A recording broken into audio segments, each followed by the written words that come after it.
2024 Harley Davidson Softail Lowrider ST. I've had a lot of questions about this. I made a few videos on this bike specifically already, but let's kind of dig into this thing a little bit. All right, guys, what's going on? Nick the Harley guy here. If you like this video, you want to support this channel, go ahead and hit that subscribe button. It'd mean the world to me. Hit that like button. And of course, if you have any questions, go ahead, comment below. I'll be happy to answer for you guys. So let's get to this thing. So first things first, guys, the Lowrider ST is going to be based off your Softail frame. You are going to have the FXR style old school fairing. This thing does block a lot of wind, you'd be surprised, and it does have your slipstream vent up front here, so it's going to knock down a lot of that wind. They do have aftermarket windshields through Harley, Clockworks. There's a bunch of different companies that make different windshields for, you know, taller people, shorter people, whatever you want, really. Kind of get into it. Now, as you guys can see, this thing, it's going to be blacked out. A lot of people like that blacked out look. When they got rid of your standard Lowrider, which is something I wish they didn't do, because the Lowriders were really cool bikes, they started coming out with just basically the black trim.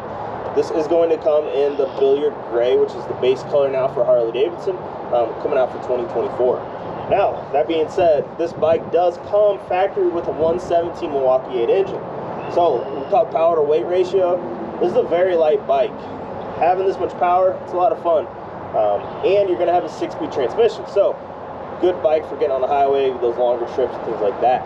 Keep you comfortable. Now, the bike does have, let's hop on here, a mid-control setup. So, instead of stretching all the way out, you know, that kind of ride, you're going to be more of an upright seating position. It's going to allow you to ride this bike a little bit more aggressively, to have that upright seating position. Now, let me bring you out to this side, kind of check out the risers, the bars are set up like that. Now, from factory, this bike does come with a riser pullback style bar. So if you think of your moto style bar with your, you know, throttle setup, whatever you run, this bike's going to come from factory with that style setup.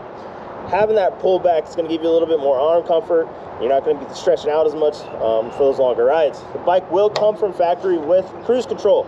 So yes, you can have a bike that you can go out and have fun on, rip on, hit those curves, and be able to throw this thing in cruise control, then ride home nice and comfy.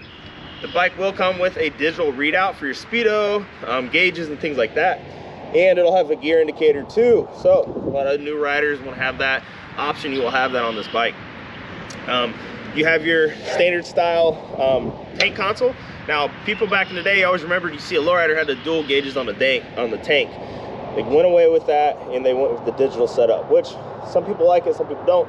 Either out, it's a pretty cool setup. Now, when it comes to the STs, the S's and things like that, you always notice they're gonna have the bronze wheels. So if you're out on the road and you want to know, hey, is that an S or an ST? Look for the bronze wheels, the bronze setup and some parts of the engine. It's going to have that. The bike will come with inverted forks, okay? So take your fork, flip it upside down. All that pressure's hitting the ground. It's going to give you a little bit more stabilization, allow you to ride a little bit more aggressively and a little bit harder. And you're going to have your dual disc brakes. So plenty of stopping power to stop this thing. If you're getting in a sticky situation, you got plenty of braking power too. The bike will have the LED headlight. Obviously allow people to see you and you can see them coming too. If you do a lot of night riding, things like that, it's pretty nice to have. Now let's talk about these bags. So we'll come with clam style bags. So you can open them, close them. They have a net in here, and let me take you around here. You're going to have a quick detach bag. So pop this loose, the whole bag will come off. If you feel like you don't want to ride with the bags on it, kind of want to, you know, take it down to the bare bones, you know, Harley style stock looking bike, you'll have that option for it. Now in the rear end, you have a smoke brake light with your bullet turn signals and LED light for your license plate, so you're always being able to be seen. The bike will come from factory with your solo seat. Now you can make this bike 2-up. When Harley first released this bike, a lot of people said you couldn't do 2-up because the bag's set so high. There's tons of different options aftermarket and through Harley to make this 2-up, throw passenger pegs on it thing, and take a passenger out for a rip. But all right, guys, if you have any questions about the 24 or any prior year Lowrider STs, please comment below, hit that subscribe button like I said earlier, and if you like the video, go ahead and share it, because yeah, I'm trying to have a lot of fun on this app. I got a new microphone for my helmet for some video vlogs, get on these bikes and actually go out and ride them, tell you what I like about them. And those of you that's been following me for a while, you guys know that I'm going to be honest with you guys. If there's something I don't like, I will tell you. I know I work for Harley, but everyone's got an opinion, and everybody, you know, got to know the truth about these things. So anyways, guys, like I said, hit that follow button and I'll talk to you guys later.